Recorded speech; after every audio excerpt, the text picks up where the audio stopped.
Rumesbak na ang militanteng grupong Hezbollah laban sa Israel bilang ganti sa pagpatay sa Iranian Supreme Leader. Ang masaklap, damay na ngayon ang Lebanon sa mas lumalawak na sigalot sa Middle East. Narito ang Frontline News Abroad.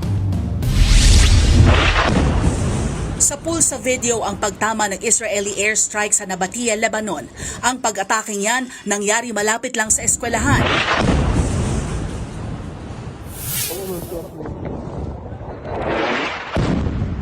Tinira rin ng Israel ang coastal city ng Tyre. Pinuntiryan niya ng mga gusali kaya agad nagtakbuhan ng mga residente. Pagsapit ng gabi, nagbistulang mga bulalakaw sa ere ang mga missile at ang interceptors. Ito ngayon ang sitwasyon sa Lebanon. Damay na sila sa mas malawak na bakbakan ng US, Israel at Iran. Nakabase kasi sa Lebanon ang militanteng grupong Hezbollah na rumesbak na bilang ganti sa pagpatay kay Iranian Supreme Leader Ali Khamenei na nasawi sa US-Israel strike sa Iran. Ayon sa Lebanese government, ipinag-utos na nila na ipagbawal ang military activities ng Hezbollah. Lalo't mahigit 50 na ang nasawi at halos 200 na ang sugatan. Habang ang Israel, desididong puksain ng Hezbollah kaya patuloy ang airstrike doon. Tuloy-tuloy rin ang pag-atake ng Amerika at Israel sa Iran. Isa sa pinuntirya ang capital city na Tehran.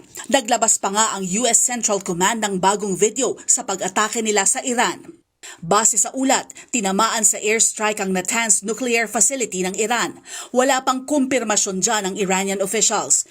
Pero bukod dyan, nasa pool din ng pag-atake ng Amerika at Israel ang 9 na ospital doon. Kaya ang Iran patuloy ang pagpapakawala ng missile. Namataan yan sa West Bank at ilan pang lugar sa Israel. Pero natatabla ang mga ito kaya debris ang karamihang nagbabagsakan sa lupa. Damay rin sa sigalot ang mga Gulf states na may base militar ng Amerika. Katunayan, pinasabog nga ng Iran ang US Embassy sa Riyadh, Saudi Arabia. Nasunog din ang Saudi Aramco's oil refinery matapos bagsakan ng drone debris. Patuloy rin ang pag-atake sa US military bases sa Qatar. Gayon din sa Kuwait. Nasa pool pa nga sa video ang pag-usok ng US Embassy roon. Ito pa, 3 fighter jet ng Amerika ang nag-crash. Aksidente itong napaputukan ng kaalyado nitong bansa sa Kuwait. Tinawag naman nila itong friendly fire incident. Ligtas din ang 6 na Amerikanong sakay nito pero pinaiimbestigahan na ito ng Amerika.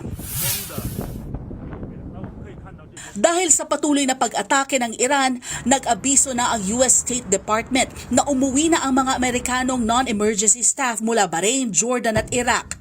Nananatili ring sarado ang airspace ng mga bansang nadamay sa Middle East. Una nang sinabi ng Israel at ni US President Donald Trump na ang ginawang pag-atake sa Iran ay para puksain ang nuclear program nito dahil bantayan sa Amerika. Pero sa panibagong panayam kay Israeli Prime Minister Benjamin Netanyahu, lumulutang na ang gusto nila ay pagpapalit ng rehimen sa Iran. Sinabi na rin ni Trump na posibleng tumagal ng 4 na linggo o higit pa ang military operation sa Iran. Sagot dyan ng Iran, handa sila para sa mahabang gera. Nagbabalita mula sa Frontline, Faye Tobias, News 5. Mga kapatid, Julius Babaw po. Para sa komprehensibo at makabuluhang balitaan at talakayan, mag-follow at mag-subscribe na sa social media pages ng News 5.